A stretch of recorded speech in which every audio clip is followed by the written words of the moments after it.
Gents, I just want to pause the episode for a moment to let you know about the Strong Men of Value Academy. You will have heard me refer to it a number of times, and I want to bring more attention to it. So this isn't just a program, it's a life-changing environment and community of men who are focused on personal and professional growth. We're looking at areas of relationships, wealth, and health, things to help you thrive and maximize your life.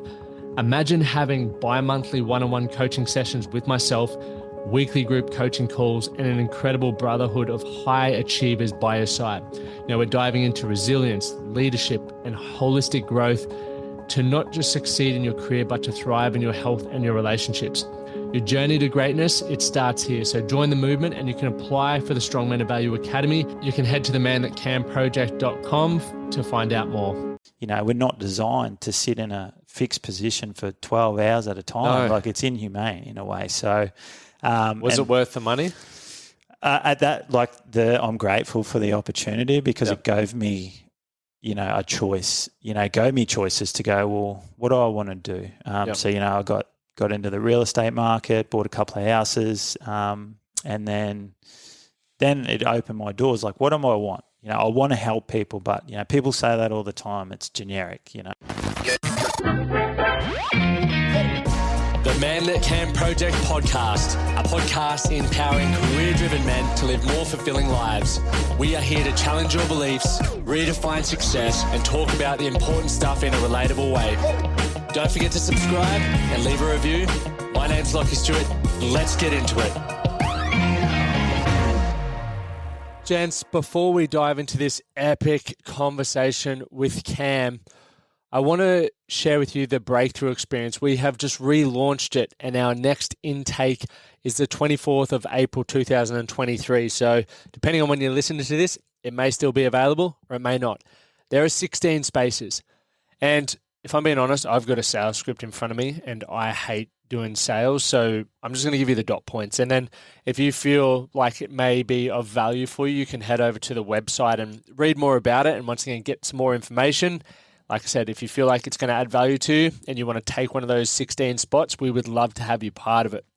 But this program is for those of you who are looking to improve your mental health and work-life balance. And we're more talking to those of you who are business owners and entrepreneurs that may be dealing with stress, anxiety, and burnout and sacrificing other areas of your life. And the reason why we've tailored it to that is myself and Brad are obviously business owners and we're entrepreneurs, and we have been on the receiving end of poor work-life balance and also the mental health part. So we took the breakthrough experience from 2018, 2019, and 2020 and have added to it and really tailored it as an 8-week experience where the program is guaranteed to help you improve your mental health and work-life balance so that you can achieve greater success in your personal and professional life.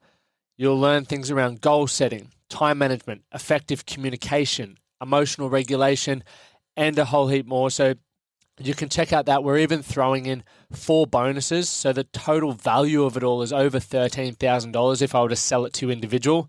I'm going to tell you the price because, once again, as a person, when I'm looking to buy stuff, I hate it when people hide the price. It's just under $2,000. So $19,997. You can check that out. So once again, if you feel like that's within your realm to invest in and you feel like it's valuable, go check it out at themanthatcanproject.com. Check out the breakthrough experience, and I look forward to connecting with some of you guys there. Remember, enrollment is open now. The start date is the 24th of April, so just under 41 days until we kick off. That's enough for me. Let's dive into the episode with Cam. Welcome back to the Man That Can Project podcast. Today is a special one, as they all are, but we've got the boy from the bush, the boy from Longreach, and now living in Lennox. Lockie, how are you, mate? Mate, Cam, great to have you here. Yeah. Thanks for driving up too. Yeah, mate. It's I get up that time of day anyway and sit outside and have a cuppa, so it's quite peaceful on the road. How'd you kill your time on the drive up? I was actually thinking about telling you this, so my voice might be a bit crackly, but singing. Yeah, I'll go with Luke Combs and Boris Black, a bit of a belting. Mate, would have been horrendous if you were sitting next to me. So. How good's Forrest? Oh, it was a podcast that you did with him a few weeks back, and never heard of him, and his story was really good. So I sort of dived into his music and blown away. He's such a talented songwriter. He's actually going on tour at the moment. I've been fortunate to know him for I think 8 or 9 years now. And just like watching his career has been epic. And then Combsy, of course, his new song's a belter. Well, me younger brother, family, like we all grew up in the bush and they've been listening to that sort of music for years. And I'm just like, I don't listen to that. No. Yeah. And then, it would have been a couple of weeks ago. Just started listening to it, listen to the words, and it's actually really good. It reminds me of your childhood. Like for me, I'm just like, love the lyrics that he has. And then I was reading, because I love Combsy. He's like, he's my goal. And so his mate, Ray Fulcher, who's written 12 number ones with him. Yeah. Talking with him, he's meant to come on the podcast in the next couple of weeks as well. So I'm like, I'm one step away from having Combsy on the podcast. And I don't even know where I was going with that now. I can't remember what I was saying. Anyway, let's dive into you. Enough about Combsy. Oh, no, that's what I was going with it. It's I was reading his overview of his new album he's got coming out in the 26th of March.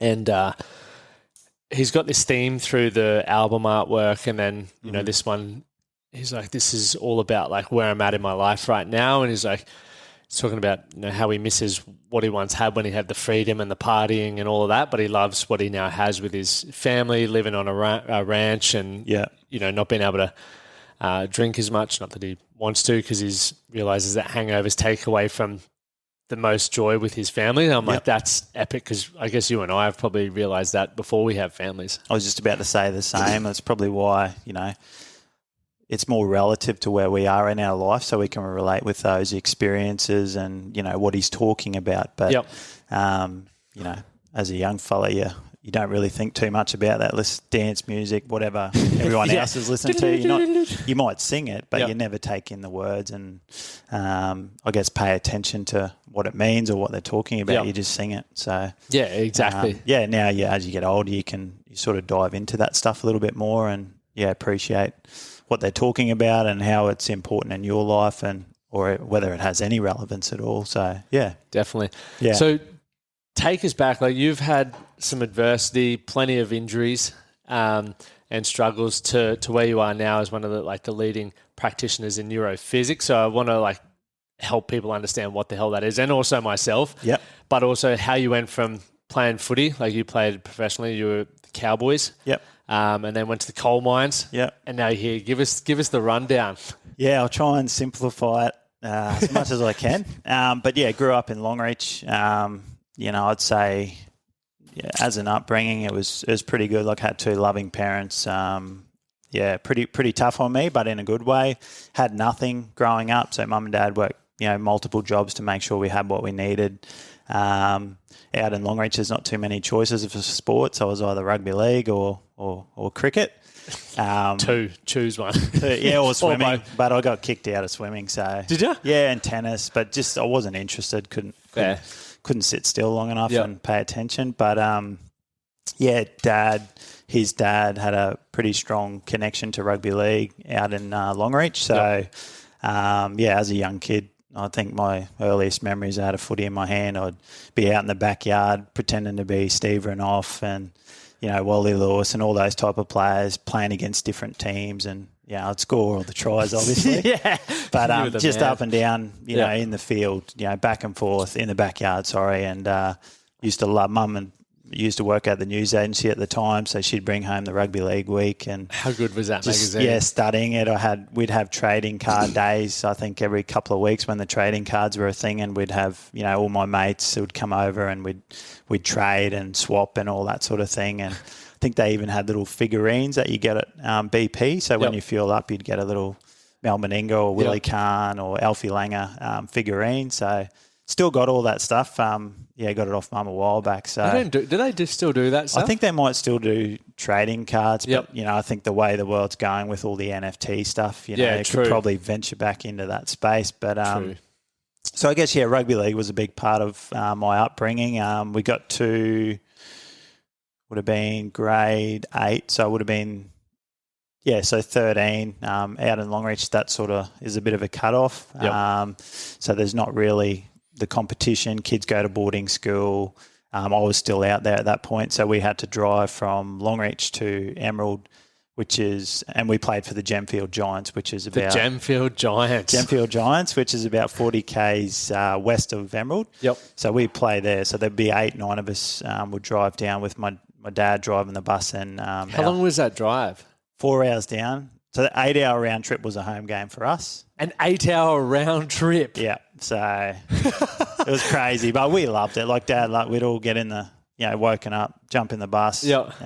We'd pull up and have a pie and can of cake. It was a great bonding experience for young kids, and the parents loved it as well. And it probably kick-started our footy because playing in Longreach and where there's only a couple of teams, and sort of if you're in that top, I guess niche of kids, you sort of thought, oh yeah, I'm going all right. But then you go into that comp and then it's like starting all over again. So start at the bottom. Yeah, and we got belted quite a lot. So we'd play Claremont, Moranbah, Blackwater. So we'd have to travel up there as well. So the first year up there we got absolutely... What was an away game then time? 8 hours to Moranbah. Would you just stay overnight then, or...? Yeah, so we'd just camp out the back on the footy field. That's epic. And there'd be horses floating through the paddock. But we camped growing up as well. What an experience. Great, mate. It was really good. Big turning point, I think. Do you feel that helped with like camaraderie and stuff? Because definitely. As you were saying that, I was thinking, we used to bus down from Toowoomba, which was about 2 hours to play the GPS comp. Yeah. So the bus trips were always fun. You're always up to mischief and whatnot. But I think maybe a lot of the people who are in the GPS comp, for example, in Brisbane, where they just get picked up and dropped off, there's no time together with the team or with your mates specifically unless you go away on a camp. Yeah. I think that's why I loved footy so much as well, was those road trips and connections. Stuff. Yeah. It was, mate. It was, we spent so much time together, learned a lot about each other. And Matty Scott, I know. It's Queensland, Australian player. So he grew up in the same place out there. And then he was on the bus also. So we were 13, he was 15, but he would come down and play after us for Gemfields as well. So he did that for a couple of years before going to St Brendan's in Yeppoon. And then I went down to St Brendan's in grade 10 as well. So, but all amongst that. So the first year out there, we got absolutely belted. And then as we sort of developed, got a bit better, started to improve, but we were still way off the 8 ball. And, even as 12 and 13, I was getting picked for Northwest, which is, for yourself, it's equivalent to Darling Downs. Yep. So we'd come into Brisbane. I remember this vividly. Caught a bus in from Longreach. So 14 hours. We played at, I think it was called Langlands Park back then, which is East Brizzy. Yep. And we had the under 12 primary or secondary rugby league state carnival. So, I thought, we got a pretty handy side. Boys from Mount Isa, from the bush, and we played. I think it was Met East first, if I got my memory right, and Junior Sow, if you remember him, he used to play for Canberra Raiders. Probably the same size he was playing NRL. He was back in grade 7. Jeez. Massive big legs, moustache. Probably easy 100 kilos and. I remember trying to get in the way of him and just speed bump. And we were getting beat 60-0. Every game we got beaten by at least 50 points by all over Queensland, these teams. And you thought you had a handy team there. Yeah. So it was a massive eye-opener. I remember going back going, I don't know, Mum, Dad, if I really want to play this anymore. Demoralising. I'm playing men here. So it was a bit of a humbling experience as well, but... What made you continue playing? Because, for example, you take a situation like that where you get your ass handed to you, and that happens in so many areas of people's lives, and they feel ashamed, embarrassed, and, and a range of different emotions around that, and they just quit. Why didn't you quit? I would say I'm pretty driven, but, growing up out there, everyone knew everyone. Yep. Everyone helped everyone. My dad kept me in line. If I was ever cheeky, definitely got to, smack up the bum. But, I appreciate that as well because it helped teach me what was right or wrong. So definitely. I was training when I was 13 and it did set up in some way some unhealthy behaviours because I was a skinny white boy from the bush and these guys were, I'm like, how the hell am I going to get to there? Yep. So I come back and I actually started doing gym. The meat pies and Coke, mate.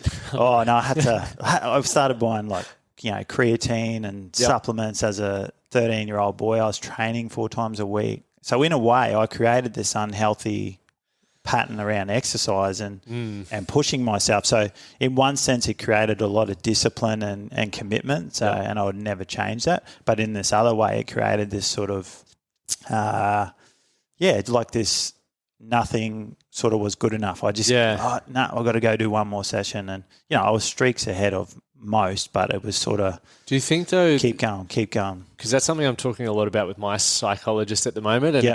And it's a tough conversation because I'm like, yes, it can appear unhealthy, or for some people, yes, but for me as well, I like knowing that I'm not at the finish line. And I think the perspective that I take it at is true. As long as I'm giving time to all the other important areas, as long as I'm like, it's not done. Like, I don't want to ever settle and think that my relationship's made it. I don't want to think that I've made it in business, in understanding myself. So that's sort of, I guess, a perspective. This is what I tell myself that I tell my psych, try to justify it. But I think if I didn't have that approach, I worry about becoming complacent and lazy again. Yeah. And I've been there. I didn't like how my life was or who I was at that point. So when... Totally agree with you there, mate. It's perspective on that. Yeah. Well, I guess at that age too, you don't really think about it. I was just like, and as a kicking the ball around the backyard, like, I didn't want to go to school. I didn't want to do any of that. It was just like, I want to play footy. Yep. And that's it. Like, I was very narrowly focused on that, and I would do whatever it takes. I was quite the quieter kid. Yep. So I didn't really, I wouldn't say socialise. I'd just train and do my thing. I was happy. Yep. But, so as a result, went to boarding school, and then same thing, just train. So there's 10, 11, 12. And it set up like I was very disciplined. And, I remember in our end of grade 11, we had, we were choosing who was going to be school captain for grade 12. We'd have to, you got voted on by your peers and your teachers. And, people would write little poster notes about each person. And and they were the things, people like, you're so disciplined, you're so committed, you're so nice, you're so humble, all these type of things. And, I attribute that to my parents, but it was very much, that's what I wanted. I wanted to be a footy player. And then, so in some ways that set me up to where I've got to now. But end of grade 12, school captain, from getting all the floggings that we did playing, all over Queensland as a young kid, we won, Capricornia run the state titles for like the first time in 16 years. Really? Yeah. So, and we played, so Greg Inglis was at that carnival, Steve Michaels, Cambo, who's been on here. He was playing for Met East at the time. Did you get a shot on Cambo? No, I can't remember. I sort of knew who he was, and then obviously when he had his time at the Cowboys and that as well. And I've run into him a few times in Brizzy over the last few years. He was running the stairs this morning, the big rig. Was he? Carrying kettlebells, Oh, sounds horrendous. Yeah, it was.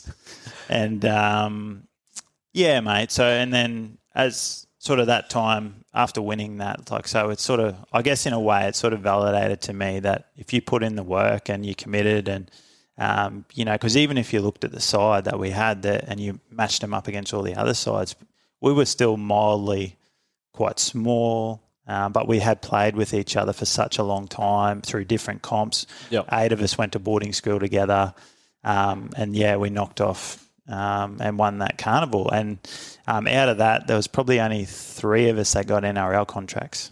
And, some of the other teams got 5th and 6th, and there would have been 8 or 9 of them. Really? Yeah, like Stevie Michaels was in that as well, played for Broncos, the Titans. There's heaps more that were in there. But yeah, mate, so it's interesting. So as a result of that, there was had Roosters, Broncos, Parramatta and the Cowboys chasing me. What was that like coming across? So you were 17 at that time? Yeah, 16, so 17. It was sort of mid-grade 12, school captain. And did it make you, what was that like getting multiple offers? In a way, I remember I probably thought that I'd made it as well. Like, it was sort of like, well, this was the, that sort of carrot I've been chasing in a way, or this is what I was hoping to achieve. And but yeah, it was pretty confronting in a way because it's like, you know, all this attention and I always shunned attention. Like I hate being the center of attention, Yep. You know, because whatever, it was more how I viewed things. Like, you know, I'd drop a pass and go, we'd win by 40 points and I'd be going, shit, why did I drop that pass? And I'd just dwell on the pass instead of, you know, the Enjoying game we the won. win, yeah. 100%. And in a way, that's probably what it was like. So I had those clubs and I'm going, I don't really know. Like, where should I go? Like, I really had no idea. What made you choose the Cowboys? Well, at that time, I had my auntie there and my nana who still lives there. 8 hours from Longreach. Townsville's pretty kicked back. It's still a big area, but, you know, we went down to Sydney, toured through Parramatta. They flew mum and dad down, and I was like, in one sense, the setup was probably better at that time in my life to develop because they didn't have the 20 system back then. It was just straight into, you know, reserve grade, A grade, you know, NRL. That was it. But by going to Townsville, I thought it would be probably an easier, you know, from a adjusting point of view for me to do. But it was actually, it was full on. So in hindsight, how do you feel about that decision? It's a tough one, actually. I would probably never change it. I would still go to the Cowboys. You know, I learned a lot in that time there. There's some really good people in the club. You know, and that was the first year I was there was the first. That's when Thurston was there that first year, and they made the grand final. And the Tigers beat them in that grand final. So it was a massive year for the region. I wasn't playing in the team, but Young Guns, which was the reserve grade team in Queensland Cup, we won the Queensland Cup and beat Burleigh. That's awesome. So it was a massive year for the club and for the region. So I probably, you know, I was, you know, quite a young, naive type of kid from the bush, don't really know any difference. So probably going to Sydney would have, in a way, led me astray a little bit more because of, you know, bright lights and, you know, there's so many kids in the system down there. Could have easily, you know, who knows what would have happened. But, you sort of reflect on little turning points at that in your life, or what if I took that direction? And then I go, well, you know, I'm happy where I'm at. I wouldn't change any of that, but it's just nice to just sit there and, you know, sort of ponder that and go, well, you know, what could have happened there? But, it's like one of those movies where it gives you the options, do you go left or do you go right? And you can watch the movie multiple times and it gives you a whole different experience. It'd be cool to be able to do that with your life. 100%. And just see how it unfolds because, you know, it's like making a decision every day. Like you could either go this way or that way. So just by going that way, so many different things can unfold. So, you know, I think the biggest thing I've learned from over the years is that, you know, it gets you to this point, and if you didn't have adversity, different experiences, you know, doing things you probably don't want to do or doing the wrong thing, you wouldn't get to where you are in the first place. If it was all smooth sailing, well, then you're not challenging yourself, you're not getting uncomfortable, you're really probably not going to grow. You might be content, but, you know. You're still, I agree with you. And I think a big challenge in society at the moment is the adversity piece, and adversity is coming through, you know, people losing their jobs or people having and verbalizing different opinions and viewpoints and a whole range of things. And we're so easily offended.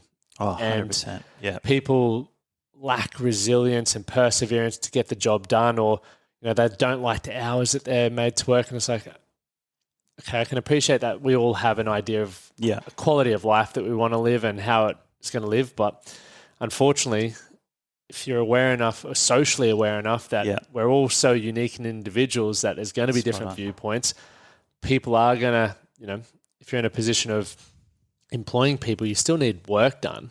You still need jobs. And if you don't want to do it, there'll be someone that does want to do it. But, you know, I was having a conversation with someone yesterday. That's why that employment piece was front of mind. And I was just like, you just got to rip in and get the job done. And if you don't like how it is, but you need the income or you need whatever's there, use it as a platform to then grow. 100%. It's funny you say that because I've been thinking about it and talking to people as well, is that everyone's trying to change their environment.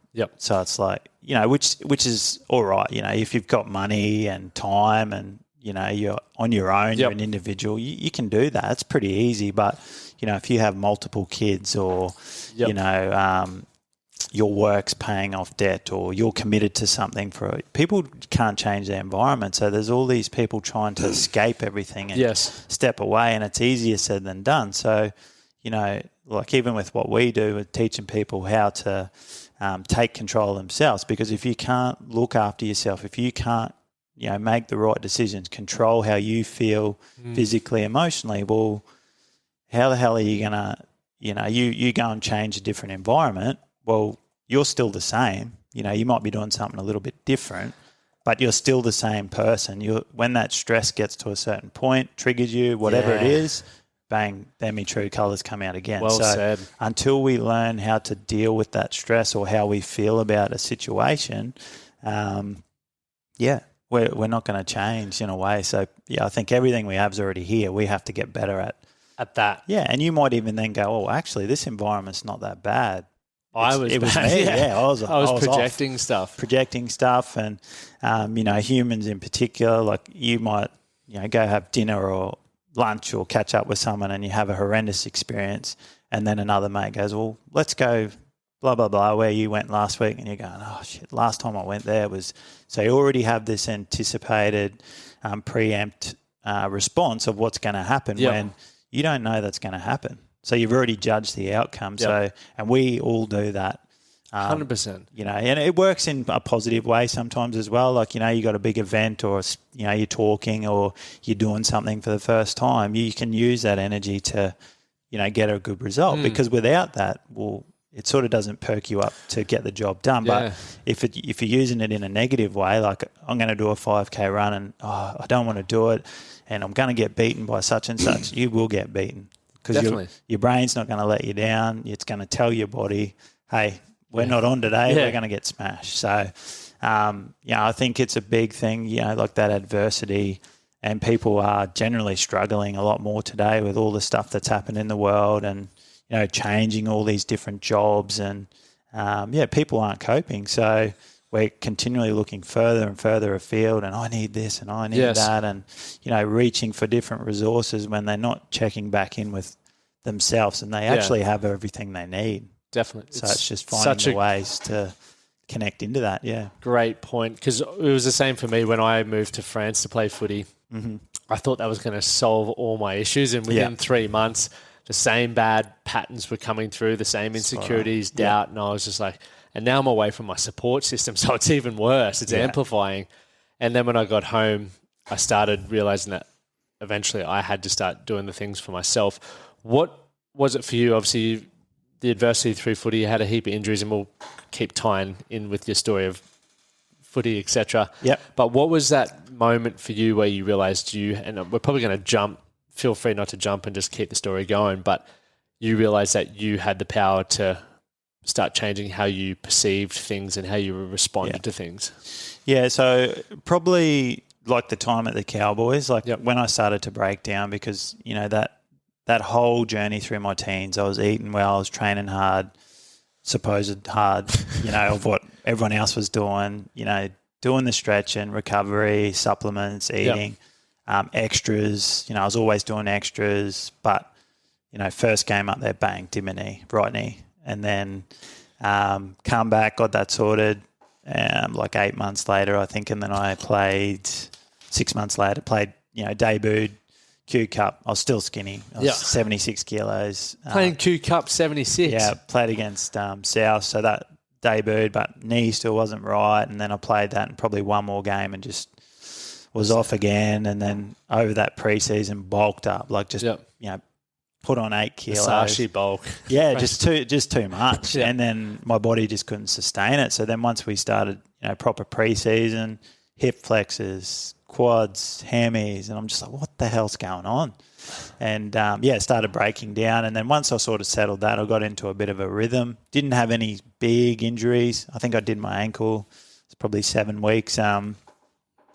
Played probably another 3 or 4 Q Cup games that year amongst sort of minor injuries. Yep. And then halfway through the next year, or probably less, we had some incredible hookers up there at the time. There's probably three or four blokes I was up against that already had played NRL, 3-4 years older.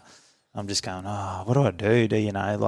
I'm learning a lot, but do I just hang around or Steve Anderson at the time, he's a high-performance coach for Australian rugby. I don't know if he still is, but as assistant coach at Melbourne Storm, Australian Kangaroos back in the day when Chris Anderson was coaching.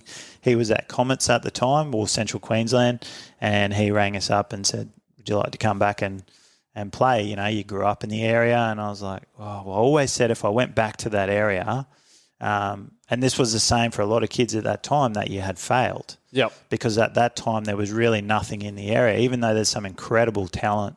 You look now, Ben Hunt, Cameron Munster, Harry Grant. Ben Hunt, Harry Grant went to St Brendan's. Munster went to Emmaus in Rockhampton, all from that area in the Australian side, just recently. So there's some incredible talent in that area. So, but at that time, no one wanted to come back. Yep. But once I come back, I connected with all my friends. I had friends that I played with. It really, I guess, pulled me back into myself a bit. And, why am I playing footy? And so I had some really good, enjoyable years there playing footy. Did my ACL, though. Played a whole year with it.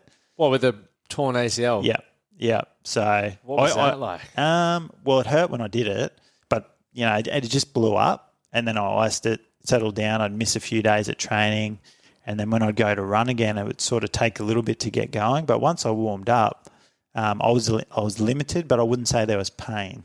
It would just swell up. Were you nervous about your lateral movements and stuff? Or Not really, because I played hooker in the middle of the field. So, I had to step around in a little bit. But, no, it never really fazed me. It's probably towards the back end of the year when I thought, something's probably not right here. I better go get a so check. you hadn't had a scan to that point? Okay, right. Nah, so you but I could aware. feel the movement in there.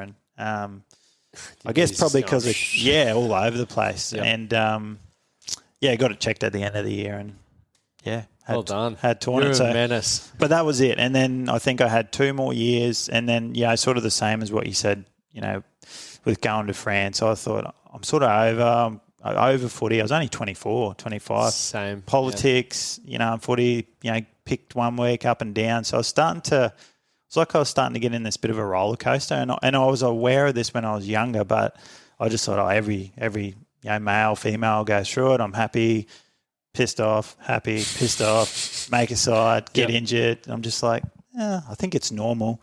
But then, we were even getting talks where you'd have a, specialist physical, therapist or guru come talk to you or tell you to do this. And then you'd have this specialist, coaching mind type person will come talk to you. But they're all in separate entities.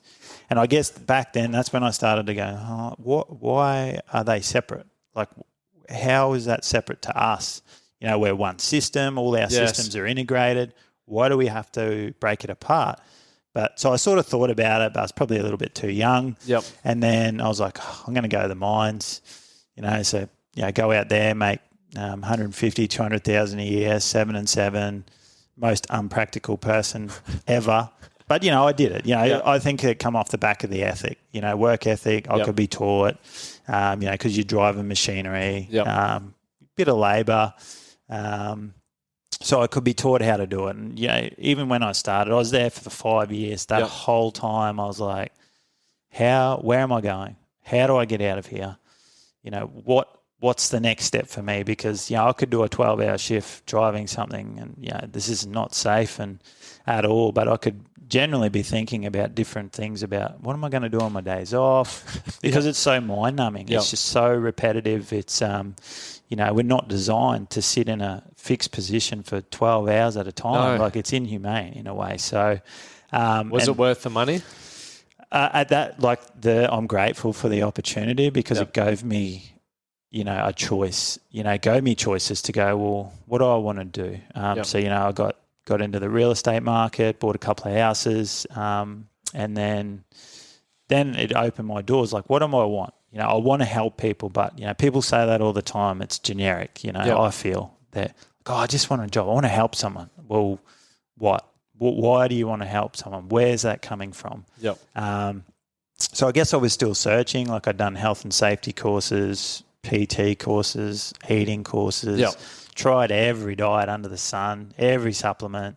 So I was still on that performance bandwagon, trying to be the best I can. But then as the time went on in the mines, I started to get, like, I probably felt more anxiety in my system. I'm going, this sort of feels like I had some time ago, but I'd sort of shut it out.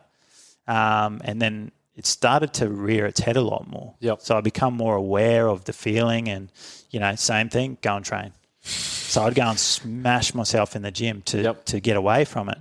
And it'd give me a period of time, but then it would come back. And I was like, something's going on. And then by chance, one of the guys that were out in the mines at the time, Stu Sheffers, introduced me to this therapy, Neurophysics therapy, which is what I do now, and gave me this piece that Ken, the founder, had written about, how the body can, heal itself. And, at that point in time, it was way over my head, the concept of that. And but there's little bits and pieces around that, how your posture and, getting back to the environment there, how I have to change how I feel and those type of things. And the biggest thing I took for it was that integration, that physical, emotional aspect of, we are one system. We can't separate us. We're not a car. We're not linear. So we're non-linear. So, and Ken talks about, our system being, one system, but everything you do affects everything within the system. So obviously if we're going to make some changes, it's going to impact upon everything. So rather than treat a condition or, the disorder, we look at how this whole system interacts with their environment. Well, then we start to identify, how are they behaving in their relationships, works, those type of things. So it was all that sort of little intro that just went, I really can't do this job because it's not meaningful. I'm getting the money, which I thought would solve all my problems. In one aspect it did, but hated going to work. It was like first day, and this is the same across, I would say, a bit of a generalisation, but where I was, people hated the first few days. You barely got any words out of anyone. And then come day 7, it's like you're going on a year-long vacation. Or something. Everyone's happy. And then go home and then bang. So it's just repeat. And, I think playing footy, doing shift work, I worked in the watch house as well as a police assistant. So, when people come in, searching, making sure they're right. What was that like? Well, I was quite young back then as well. So, I probably knew a lot of the people that were coming, that were hanging out with me on the town, and because I was from that area. But it probably gave me a little bit of insight into, you could just walk around different streets and places and you don't really see what's happening. So I was exposed to, some of the underlying things that were happening within that town. And, just like, whether they do it because they're struggling or whatever the situation. But so I guess it opened my eyes for being so young, different things that were happening around there. And then they wanted me to join the police, and I don't know. I just couldn't see myself doing that. And one thing I didn't touch on is when I went to the Cowboys, I got given a scholarship to university for physiotherapy to go back to regional areas. So my whole course was funded. Sick. And 6 months in, I did my knee, and even at that point, I'm like, it's just not ticking the boxes. And I didn't touch on it at school, like with all those clubs and school captain, I was like, it's not enough. Or it's not that it's not enough. It's just, you'd think every aspiring footy player would be like, oh, how good's this? This is what you work your ass off. But I was like, nah. And I think I was that burnt out as well, probably. And I couldn't make sense of how I felt and, still developing. And when I got to that 24, 25 age, I just had to throw that bit in there, which sort of ties it in. But that's where I could start to piece all that stuff together and go, holy shit, this is the way, I am. I've been, in a way, I've been trying to prove a point all the time. I'm going, well, why am I doing it? From a young age, I love football. And it wasn't only until I went back out to the bush and just played, bush footy, I didn't care about anything. I just had fun. Did my own training. Actually started to enjoy it again. And I think maybe the pressure from within, it was no one else was putting pressure on me. It was me. I'd drop a ball and I'd be doing, rower and that, passing the footy at the goalpost for an hour to make up for it. Like I was so hard on myself, and I would never sort of praise myself up for the things that I did, but it became very detrimental to my health, and in some ways probably exacerbated those emotional, physical feelings that I encountered. But that's what led me to where I was. I think you touch on an important point there. If you're in a position, regardless of, I guess, what your career is, but many of us make our life, it's crazy that it's like from school when you're 17, 18 and you don't really have much life experience, you're expected to choose something that we think we're going to do for the rest of our life. It's pretty daunting. It's crazy. Yeah. I think that's why it's like the fact that a career counselor is a thing is mind-blowing when it's just like, just fuck around for 5 years and go try a heap of different things. Can't beat experience. No, but as you were saying, like the main thing is like have fun with it. Yeah. Regardless of profession, unless you're like performing surgery on people, I still have fun. Like you can, even for me, like one thing that I need to work on is learning to have a bit more fun in what I do. It's like there's so many opportunities for me to have a laugh, bit of banter, but I think I take myself so seriously in so many instances because I have an idea of what I'm trying to create, why I'm trying to create it, and how I need to get there. So when going back to the tunnel vision you spoke of, it's like it's very easy to fall in that composure, and if you aren't aware, like a lot of people aren't, your relationship can fall by the wayside. You can, health can deteriorate. You mates might want to hang around anymore. Spot on. You lose hobbies. And I think it's really important, and you were touching on it there, is like just the awareness to understand, regardless of what you're trying to improve on, still be mindful that your career success impacts your relationships, which impacts your health, which impacts, they're all leaning on each other. All connected, So if there's a fracture somewhere, you got to fix that because eventually it'll break. The biggest, the easiest way I could connect to that is when, Ken, he likens it to a spider web. So, you see a nice healthy spider web in amongst trees, wind, water, all these things come into it, and it sort of maintains its integrity. If someone was to sort of knock a bit of that web out, well, then the whole integrity of that system can be compromised. So, or like a trampoline, you see all the intimately woven fabric on a brand new one, all good. Yep. Or you go back home, you pull the old 20-year-old missing springs, there's holes in there. So it's not a certainty, but when you jump on there, there's a lot of unknown that could happen. So that we, if you were to put that mapping over a person and go, well, there might be a sore knee here, or there's a bit of an anxiety, or their shoulders out of whack, well, then the whole system is in a way very random and unpredictable. So we don't really know when it's going to happen because there's so many weak points or points that could let you down over time. So we've got to strengthen all that up for us to perform in a healthy way. Yeah. What did the start of your journey into neurophysics look like? Like was it confronting, or how did you very confronting, because I was aware of these things, but I'll be quite frank, I thought I had my shit together. Yep. So it's very humbling, the experience. So, you go through a series of movements, like weight, typical gym equipment, but very, very slow. You close your eyes because that way you can feel into what's happening in your body, because if your eyes are open, you can sort of correct everything to... Yeah, definitely. So if even though I'm not looking at my hand, I'm still picking up where it is as it moves across that space. But closing your eyes, we start to see all these different... feel all these different movements, but it's enough stress to sort of generate how we would behave in our day-to-day life. So if you were to sit nice and calm and, there's no stress coming in, well, you're not really going to see anything at all. It might be like the duck on the pond, but you're not going to really see how that person interacts. But I guess sort of going through, as a result of the knee injury, I couldn't go below 90. There wasn't the ACL. It wasn't pain, but I just couldn't go below that point for some reason, or I thought I couldn't. And then the anxiety was one thing, but I thought, that was normal, didn't really buy into it. Going through that process, it was over 4 days, and probably the clarity was the biggest thing that come for me. My knee moved fine, but how desensitized I was, like even like hearing, visual input, seeing things, how my body moved. I was so rigid and desensitized, and like that tunnel vision.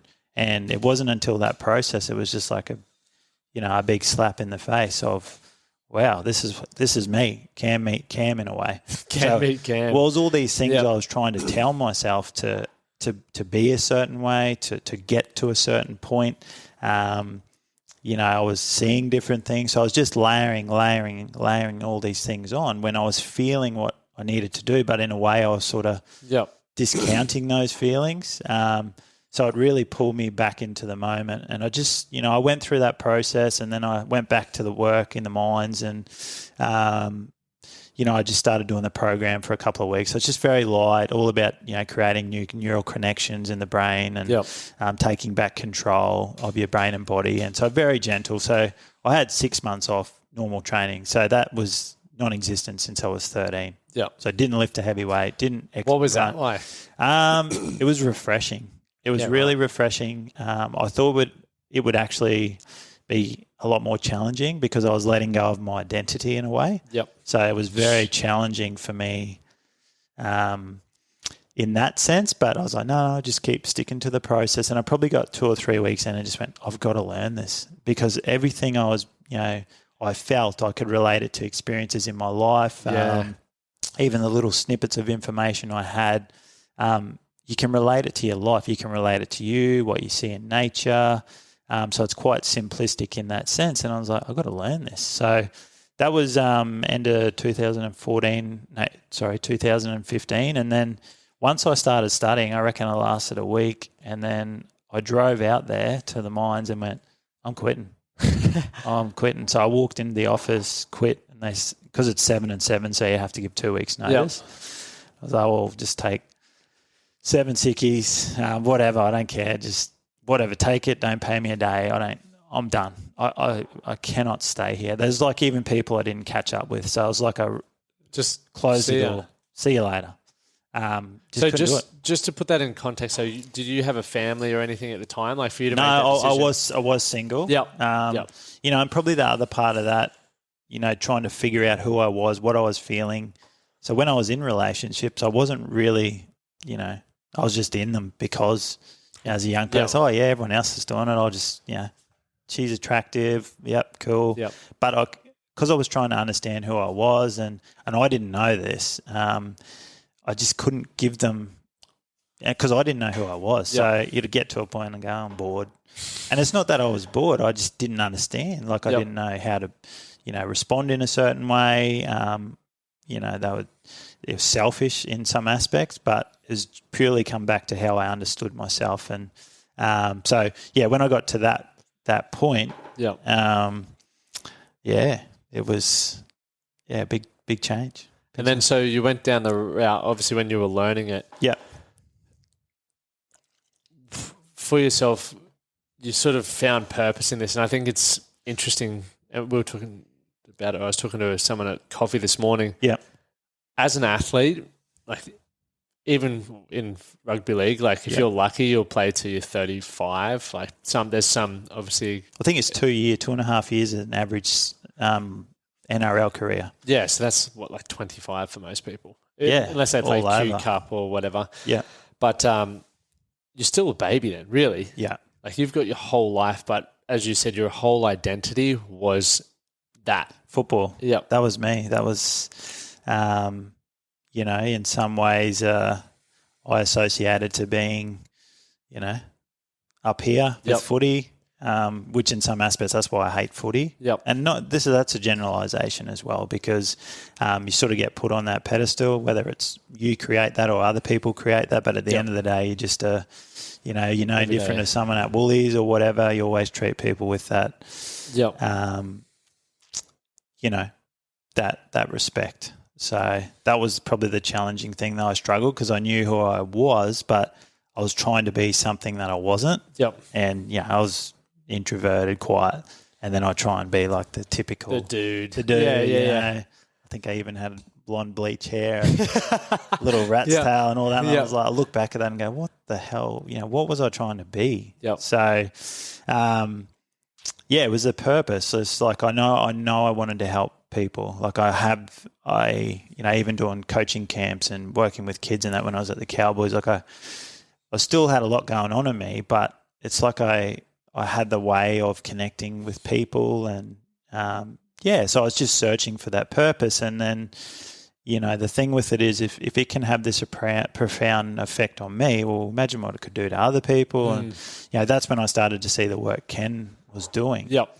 People getting out of wheelchairs. And, I was very skeptical. What was that? Yeah, I was going to say of it to start, because I'm like, how is that possible? Like, they're just doing, a pec fly or a leg press, and now this person can feel their leg again, or, So were they paralyzed, or what was that? Well, there was a combination. Yep. So there's complete, which means where the lesion is in the spinal cord, they can't feel anything below. Yep. And then there's incomplete, but that it's not enough sensation or feeling to be able to walk or move, or they need assistance. Any condition. So brain injury, all those type of conditions, and these people would come in. Ken would work with them, and then they're walking and just going, what is going on here? So that's what made me do the therapy. But like, as I said to you, I thought I had everything together. But that was really the anchor point of, we are one system, physically, emotionally. We have to treat the system as one. So, you're watching a game of footy, two mates, you go for Bronx, I go for Cowboys. Yep. You're happy, I'm pissed off. So same experience, but we're having a totally different emotional response to something physical that's happening. Yes. Where, you can do something physical and then you have an emotional response to it. So that's where you can never separate that, that physical, emotional aspect of any experience we have in our life. So, seeing all that unfold was just like, I've got to learn this. Like, I've got to see what it's all about. And then, like I said, the more I got into it, the more I could relate it to my life, people I've worked with, been around, different environments, and it just made sense. And, I had the idea that I wanted to work with athletes. Yep. And then I thought, well, I was difficult myself. Like, how the hell am I going to work with myself? So I started to do a little bit with athletes, and then started to get a sprinkling of people with brain injuries and that type of thing, and told that they're not going to be able to do these certain things. So that really spiked my interest, because these people were desperate. They're desperate to be the best that they can. They're committed. They know that there's more that they can do, but they don't know how to do it. So that's where my purpose started to tap into. So, I wanted to help people, show them that they have everything they need. We just have to help them tap into that and coach them in that process. So, what would be like one or two easy things that people could do? While they're listening to this, for example, posture. Yeah. So that's probably the most important thing. To our health. So sit up tall. Oh yeah, that's it. There's Ken does I think it's a 35-minute video where he talks. We have certain pillars in neurophysics. So it's posture, emotions, environment. They're what we call the big three. So our posture reflects how the living system reflects and perceives its world. So we can only be in a state of growth or a state of protection.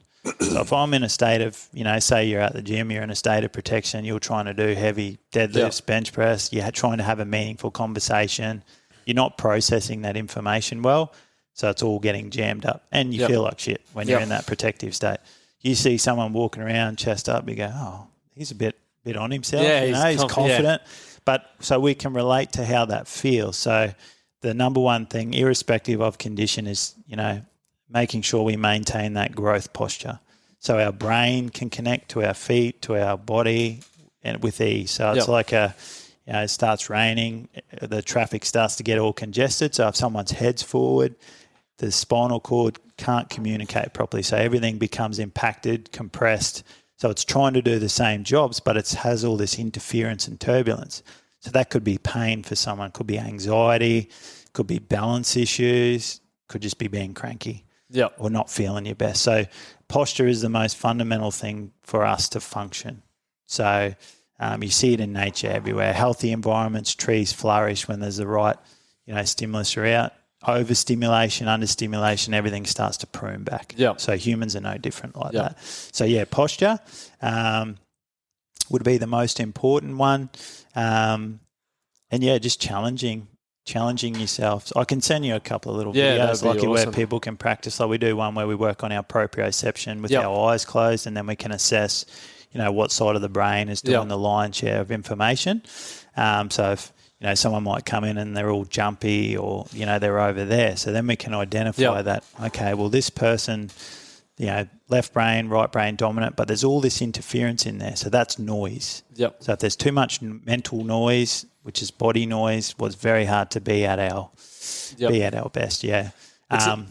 Well, that whole posture thing and going back to how you portray us or how you're showing up and the energy, like spot on. Yeah.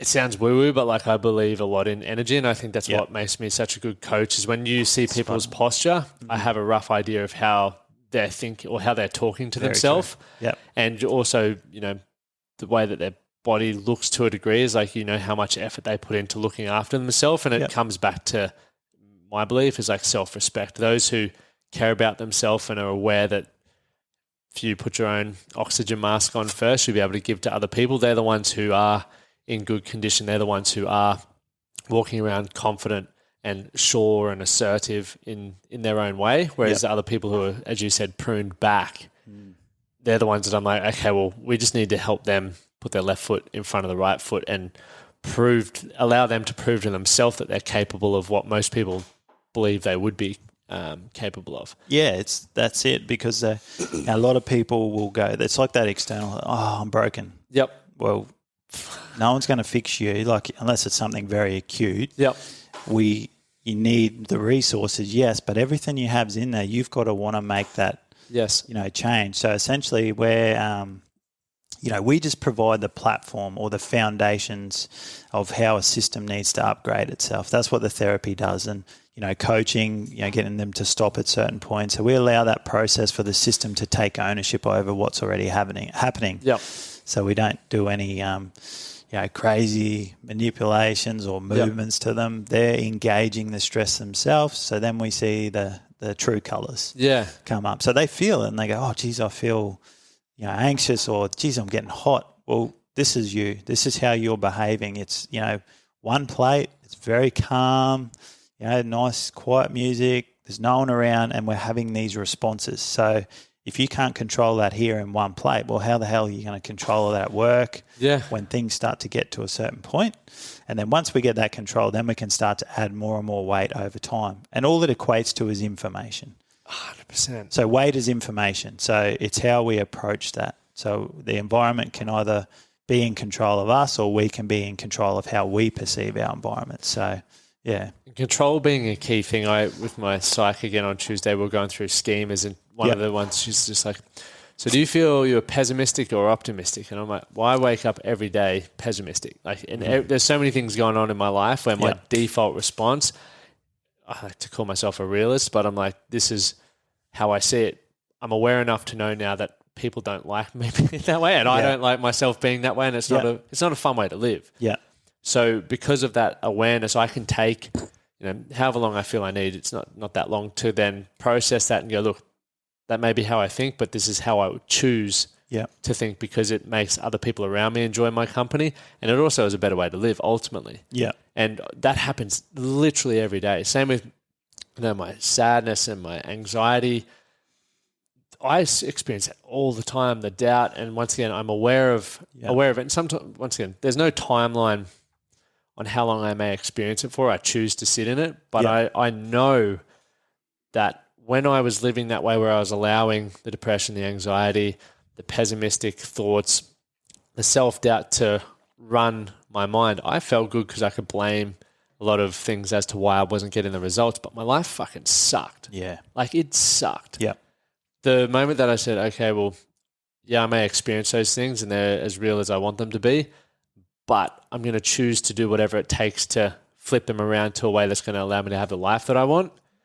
That's hard. Like, it is challenging because the responsibility is on me. I need to get back in control. Yeah, spot on. But the results have changed tenfold.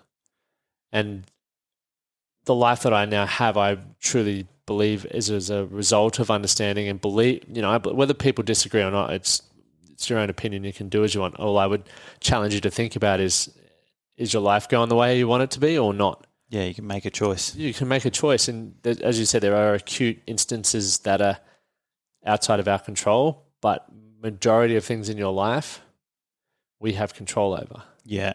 And I think too, like the other thing is that we become addicted to our patterns of behaviour. Yep. So, we're trying to change, but our system wants to keep reverting to that habitual patterns of behaviour, and it's actually easier. Of course it is, yeah. You get up, have coffee, blah, blah, blah, even good habits. So the more it starts to synchronise, or you do that every day, then it starts to become the norm.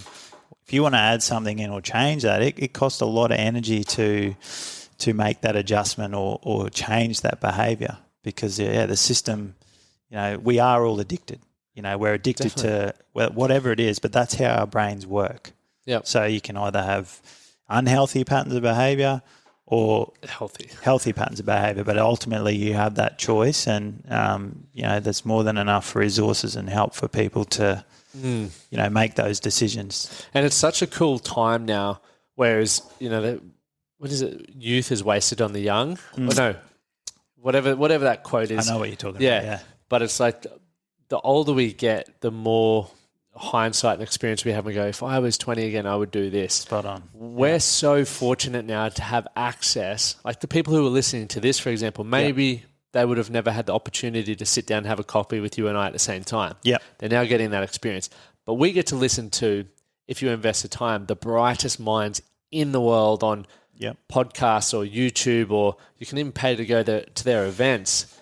And you can do that at a young age, right? Well, you'd have to go to, years ago, you'd got to pay 20, 30 grand, go do a uni course. Exactly. And you don't really get the same content or the more personalised information that you're looking for. Exactly. Yeah. And now we have that. Like I started work like this trying to sort my stuff out at 23. Yeah. Like there's some people I know who listen to this who are 60 plus. Yeah. Look, any age is better than not doing it at all. And it's just a number. Exactly. We just tell people age is purely a number. It comes back to how you deal with stress. So, when you're 5, 10, 20, 40, 50, we start aging. So, but how quickly we age and the wear and tear comes back to how you can deal with stress. We need stress to evolve. Too much stress, things start to go wrong. So it's just finding that nice tipping point where you can function. Yep. How do you approach treating complex disorders and I guess you sort of already touched on this, how you sort of look at it from a holistic standpoint, but what would be, I don't know whether you're allowed to talk about examples, just I'm definitely. sure client confidentiality or whatever, but an example of, I guess, a complex thing that you've had to navigate and how you sort of piece that together. Yeah, so there's a few that I can talk about because I've presented at 3 conferences just on different conditions that I've worked with. But there's one guy I'll talk about, and he was, and this is a good one for age. So 78, or I think he was 75 at the time. He was in Perth 3 years ago, riding his grandson's scooter down the driveway, fell off, cracked his head open, had to go to hospital, intensive care. So he had significant brain damage through cerebellum and limbic regions of his brain. And secondary to that, had really bad vertigo, tinnitus as a result of the sheer impact. So they were going to turn off the life support, and then his wife said, no, so he pulled through that.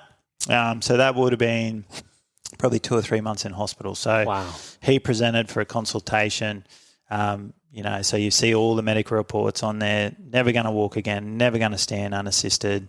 So that's come out from them. They do it's a Berg balance assessment test. So it's like a risk category to see full risk. OTs do it. Yes. And he was, I think it goes up between 60 and 80. And he was sitting at about an 8 or a 10, which is, pretty well wheelchair bound. Can't move, can't be moved without assistance because he'll fall. So after just speaking to them about the process, doing some mild exercises and just seeing suitability and how he connected to what I was saying, he was very keen to give it a go. So then the next week he come in and did 4 days of therapy. And even though I had all that information, all that history, when he turned up on Monday, we just treat the person. So we just treat it in the here and now. I can't go back in time and alter what's happened, but we can work together to create new patterns of behaviour to restore function, stability, whatever it is the person's after. So as he engaged with the movement, you could start to see all the randomness in there, like irregularities in movement, which is obviously what's happening in his brain. So in a simple way, we just went through and tidied all that, up, got it nice and smooth, connected to certain parts of his body again. And then the first day he was able to stand up on his own. And then the fourth day he did a full lap of the gym. I'll have to send you, I presented on him at the conference. So, and I said, just walk around, pretend Usain Bolt's chasing you around the gym, and he's just powering on. And he said, I'll trip him as as he runs past. So like even the sense of humour, all those type of things started to, elaborate more. He could elaborate more on all that because all that noise started to dissipate out of his system. So, and then 3 months later, it was just before I did the conference, like he was walking 800 metres, he was dribbling a soccer ball around the gym. What was that like for you watching this unfold? Well, it's always amazing, and you get really emotional, because some days I really have to sit back and just reflect on the day because it is so powerful, the change and even doing a session myself, it's like, oh, geez, this is so powerful. Like the amount of times I've said that just to my parents, like if I'm having a chat with them and go, God, this is so amazing. Like it is so powerful and profound, the effect that I feel. And so that I have to check myself with it, that I'm grateful to have this opportunity to help people, but also I have these tools for myself. Yep. But, getting that result, and even the uncertainty of the report, never going to be able to do this, blah, blah, blah. And then, so without that even in your mind, we've got rules. Ken's taught us a way to be able to tap into the system and teach these clients what they need. So like a hacker. Yeah, well, it's like, and the beautiful thing is everyone has this already in them. Yep. Ken's found a way 20, 30 years ago to tap into this, and that the nervous system can correct its own issues, restraints under the right conditions. So, at the end of that time, like the 4 days when it was walking around, I was just, wow, this is incredible. So you sort of know that the potential's there, but you can see.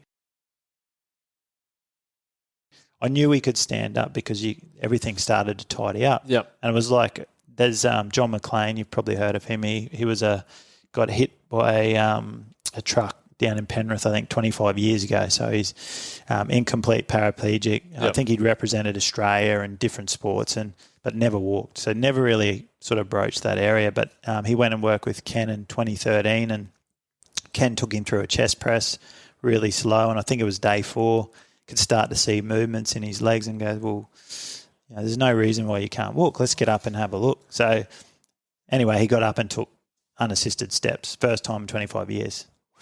So in a way, like as you're working with people, we can see that the potential there, despite beliefs or what they think, or the body's informing us of what, or the system's informing us of what we need to do, but also what, where they can go with it. So, do you get any backlash around that being like woo-woo or any like people with that? We do. In some ways it appears so simple, but what's actually happening within the system is so complex. And, it's not just one science that we're, tapping into. It's like, biology, physiology, psychology, chaos theory, complexity theory, everything. So it's all, elements, neuroscience. So Ken's sort of, gone through all these elements over the years to piece this practice together.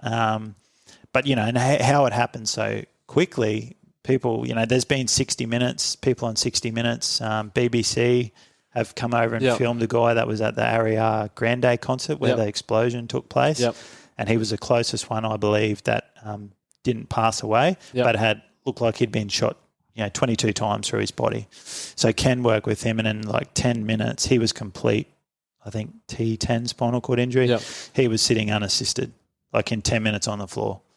And they were just, they had to strap him into the pec fly for the first part, and then he was sitting on his own doing the movement. What the fuck? So that like people just say, oh, that's a miracle. And even on like 60 Minutes, they've said that a couple of times. I think, oh, it's a miracle because it's unexplained, It's just a fluke. Phenomenon. But if you were to spend, even with what we are doing down there, but you spend a day with Ken, Nikki Ware at the Institute and see the people that, come in, they are, people that have been told they're never going to walk. They're, massive strokes, all types of conditions that there's no improvement. They've been told that, this is it.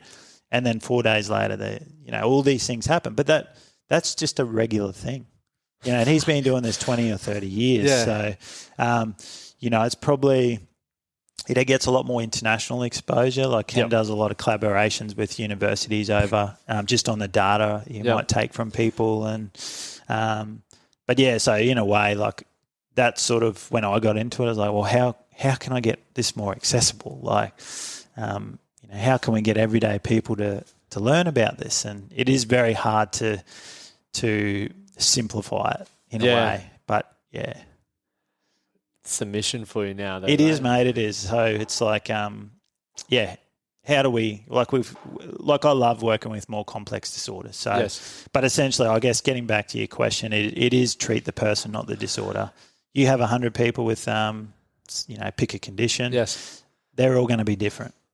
You have twins that have the same condition. They're still going to be different because they're in different space and time at different points. Yep. So you're purely just seeing how, if you didn't send in any information in and we just go, righto, Lockie, let's just jump in here. This is what we're going to do. We'll see how your system wants to interact physically and emotionally. Yep. So there might be like, I've had boxers that sort of will duck their head as they're doing a pec fly because you're going slow enough to see these underlying. Yeah. So it's all connected to what's actually happening in the neural schema in the brain. So, all these avoidant movements, if there might be anxieties like histamine, can't move it at all. It's one plate. So these are all things that are happening within their system. It's only a matter of time, though, before it does become more mainstream. You just look at Wim Hof, for example. Yep. Everyone thought what he did was bullshit. Yep. And he's literally changing a lot of stuff like anxiety, depression, and so many other things that still can't be explained, but people are feeling it, right? And if you feel it and believe it to be true, it's true to you. That's 100%. What belief is, right? 100%, yeah. And I think for a lot of people, I've always said this, touch wood, but like when my dad just had prostate cancer. But for me, I'm like, if I have cancer, I was over in America a few years ago, did a week-long course with Dr. Dom D'Agostino, who's like the keto. Expert on keto and fasting and that. And just the research he has linked to that around Alzheimer's, cancer. He's been doing it for a long time too. Oh, it's mind-blowing. And I was like, okay, well, I went down the rabbit hole, obviously, but for me, I'm like, that's potentially how I would look to tackle it. And that's just my beliefs based off what I've seen. And it's like, okay, well, I've also seen the flip side of how certain things impact your quality of life, from chemo to radiation and various other things like that. And I think everyone's entitled to their opinion and belief and treatment of choice. Yeah. I think it's also very important to look at the pros and cons of everything and be open-minded to stuff, because science, to get an article published takes a long time. Oh, huge. It's like Ken told me that he could present something, or, someone's at a conference to then get peer reviewed. Yeah. It could be 10 years. And then by the time it's in uni, there's 10. Yeah. And it's like the way, or how quickly things have, science and all that's escalating, where, what's actually happening is miles and miles ahead of what people are getting taught. Yeah. So there's that massive gap in between. So, it's...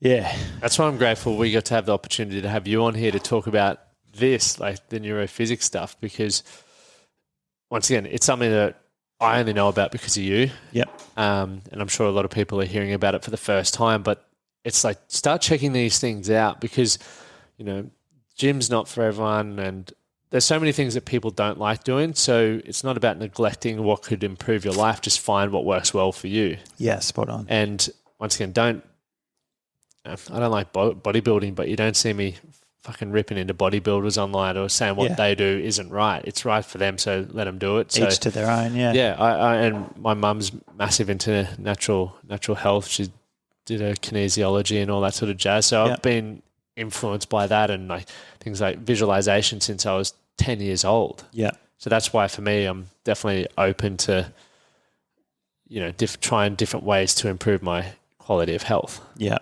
Which is cool. But now you're also into the space where you're wanting to, I won't take too much more of your time, but you're in the space now where you're wanting to teach more people, because you've got your own clinic down in Ballina.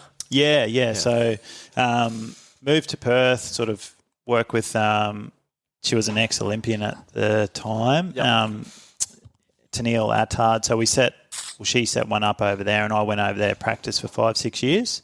And then speaking of cancer, Dad got cancer, come back to Queensland, and just pretty much put everything on the rack and just spent time making sure he was good.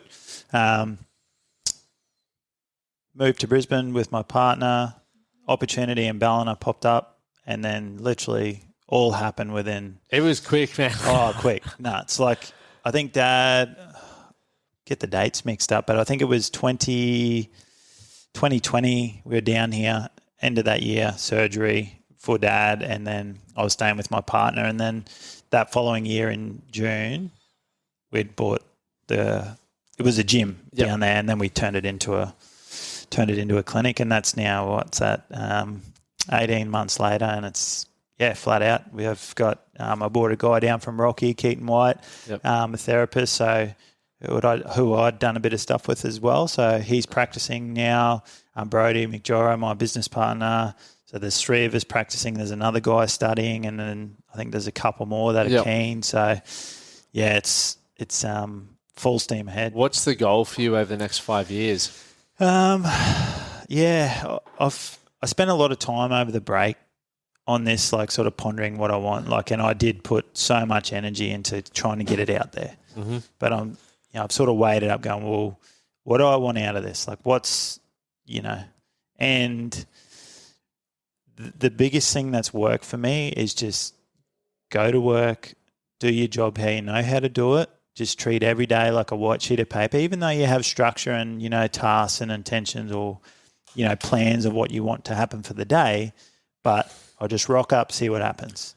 And if I give that, 100% every day, it just naturally grows. So because I'm putting energy into that place, into that system, that person's system, boom, then they go and tell the next person. So a lot of the people we've got down there is just been from word of mouth. People that have lived in that area for a very long time have gone and told their friend or their neighbour. Yep. They've come in. They've got these friends. Now we're getting referrals from physicians and allied health, and a lot of people say, I don't know what they're doing, but it works.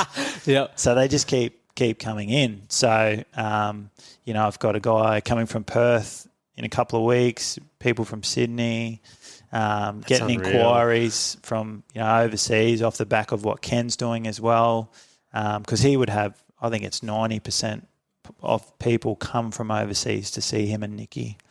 And he's got a massive waiting list just because of what he can do. Like, it's incredible. A 5-year plan, it would be potentially to open, another one. But it's not even, I guess financially, yes, that's great. That all sort of takes care of itself. But it's to provide, I guess, number one is that there's a lot of people in distress, and I see it firsthand. And even just going to a coffee shop and you chat to someone and then they'll break down. And so there's so many people teetering on the edge of meltdowns and all sorts of things. And I guess if anything, it's just creating awareness that, hey, you have a choice. This is what we do.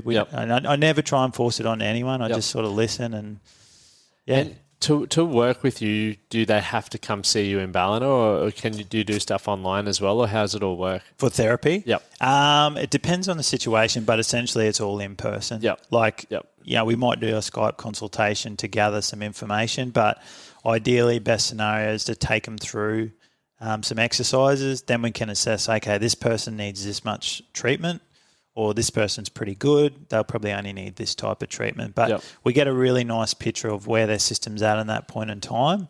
And then, what's actually going to be needed moving forward, for the therapy. So it's very much a one-on-one type therapy. So, in a way I did have a bit of a plan to sort of people that have gone through the process to create like a bit of an online way just to keep them connected with resources and that. But you can't really instruct anyone, going through the movement, because if someone's coming through and you see these really fine movements in the fascia, they're connected, and they're the things that, we're looking at. So okay, gotcha. on a screen or a camera, you can't see that. Yeah, if people aren't in 4K, you can't see And even just our positioning too, like where we move around, we can see different things. So it has to be in person. Yep. Yeah. Where can people find you and all the work that you're doing?